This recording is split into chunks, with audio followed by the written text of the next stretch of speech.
Si ça vous convient, je vais rapidement présenter l'association Rhône-Alpia et le projet dans lequel on porte ces actions-là avant de revenir plus spécifiquement sur la charte.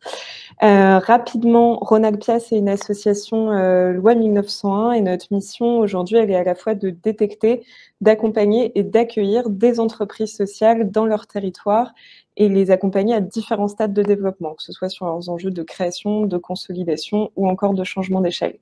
Le rôle de Rhône-Alpia, il est vraiment de réunir les conditions pour que ces entreprises sociales elles puissent maximiser leur impact en nous positionnant nous-mêmes comme tiers de confiance, donc que ce soit auprès des différents acteurs de territoire, que ce soit les collectivités, les grands groupes ou encore les acteurs institutionnels ou associatifs.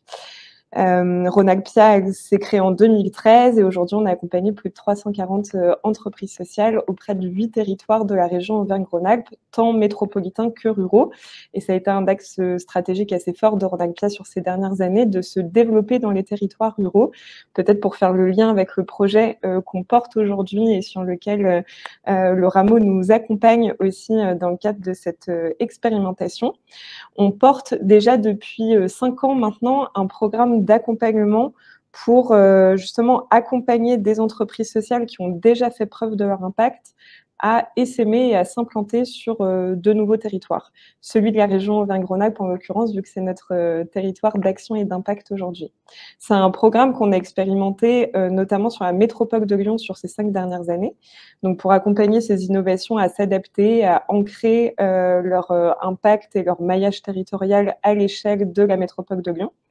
Et en fait, sur ces 3 dernières années, quand on s'est développé dans les territoires ruraux, on s'est rendu compte que cette proximité géographique, il est vraiment facilitateur, on va dire, de développement de solutions à impact sur ces territoires, que ce soit des solutions endogènes au territoire ou exogènes, notamment celles qui pourraient essaimer demain sur ces territoires ruraux. Donc voilà, ça c'était un peu nos grands constats, sachant que de nombreuses entreprises sociales étaient venues interpeller Rhône-Alpia pour qu'on puisse les accompagner justement à essaimer leur modèle sur leurs territoires ruraux. Donc partant un peu de ces constats-là, on a souhaité, on va dire, identifier une méthodologie pour pouvoir accompagner ces entreprises sociales à adapter leur modèle dans les territoires ruraux. Et au-delà d'accompagner ces entreprises sociales, c'est aussi accompagner les territoires pour pouvoir recevoir ces innovations et qu'elles puissent se mailler dans l'écosystème qui est déjà existant, vivant, avec différentes parties prenantes qui sont effectivement pas forcément les mêmes en fonction d'un territoire à l'autre. Donc, dans le cadre de cette expérimentation et du projet qu'on porte aujourd'hui déjà depuis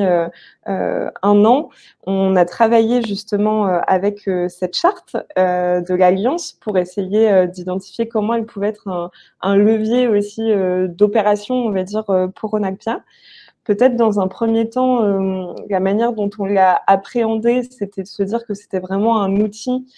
qui permettait d'ouvrir des perspectives plutôt que d'en enfermer. C'était vraiment de se dire comment on peut capitaliser sur toute cette démarche qui a été mise en place et qui a été co-construite déjà avec un grand nombre d'acteurs pour que ce soit un levier de dialogue et d'action avec nos partenaires, notamment dans la mise en place de ce projet. Et puis, ce que je disais aussi à Élodie, c'est que nous, ça nous a permis aussi de conscientiser des moyens d'action pour l'association et en fait d'utiliser ces différents leviers comme une sorte de segmentation de notre projet, donc vraiment comme une feuille de route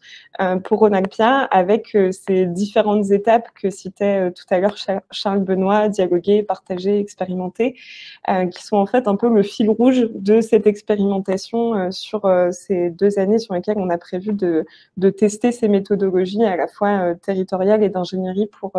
pour ces entreprises sociales. Donc peut-être pour le corréler directement avec cette feuille de route, les premières questions qu'on s'est posées, notamment sur le développement de cette ingénierie pour les territoires, pour accompagner ces entreprises sociales à s'implanter dans des territoires ruraux, on a commencé par l'étape en fait du dialogue. Donc ça, c'était plutôt l'étape où on a conscientisé en fait qu'on était déjà passé par cette étape du dialogue pour aller interroger à la fois les collectivités territoriales sur comment se joue l'équilibre sur leur territoire aujourd'hui, quelles sont leurs appréhensions de voir voir atterrir d'autres entreprises sociales sur leur territoire, quels sont les grands besoins aussi de leur territoire. Donc,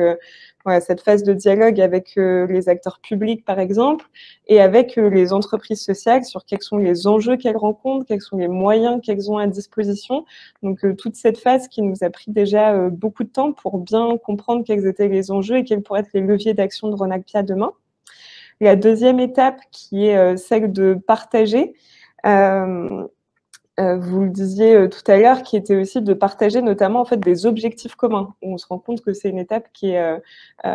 préliminaire, mais qui est en fait indispensable sur la mise en place de projets, je dis complexes parce que multi-parties prenantes, parce que implication de différents acteurs qui ont des ambitions, des projets qui méritent d'être alignés avant de lancer ce type d'expérimentation. Donc cette deuxième étape, et c'est celle aujourd'hui qu'on vient de finaliser avec les différentes parties prenantes avec lesquelles on travaille, d'aligner, on va dire, et se partager les objectifs qui soient individuels pour ensuite en avoir arriver à atterrir sur un objectif commun dans lesquels on voudrait porter ces expérimentations. Et ensuite, je pourrais aller sur la dernière étape qui est expérimentation, parce que c'est cette étape-là dans laquelle on est aujourd'hui. On n'est pas encore sur les étapes suivantes, mais cette charte et ces leviers d'action nous permettent aussi de mieux identifier quelles pourraient être les prochaines étapes, on va dire, de ce chantier qui est stratégique aujourd'hui pour Ronalpia. Et dans cette phase d'expérimentation, l'objectif pour nous, c'était de définir ces pistes, en l'occurrence, on va dire, le cadrage de l'action pour Ronalpia et de pilotage de cette démarche, qui était pour nous, dans un premier temps, d'identifier quels étaient les territoires sur lesquels on allait expérimenter et tester, donc quelles étaient les tailles de territoires sur lesquels on veut expérimenter nos solutions pour pouvoir favoriser l'implantation de ces entreprises sociales, quelles sont les entreprises qu'on décide de sélectionner aussi pour pouvoir expérimenter ces leviers, et ensuite les modalités d'accompagnement qu'on pourrait mettre en place. Sachant que notre objectif, on va dire plus macro, c'est vraiment de tester, d'expérimenter des parcours d'accompagnement à différentes échelles de territoire pour pouvoir capitaliser sur ces apprentissages. Donc, viendra après l'étape de capitalisation, d'évaluation, etc. Mais on n'y est pas encore, entre guillemets, dans le cheminement de nos actions aujourd'hui. Mais en tout cas, on utilise cette charte vraiment comme une feuille de route pour l'association et qui permet de professionnaliser et piloter cette démarche de près. Merci.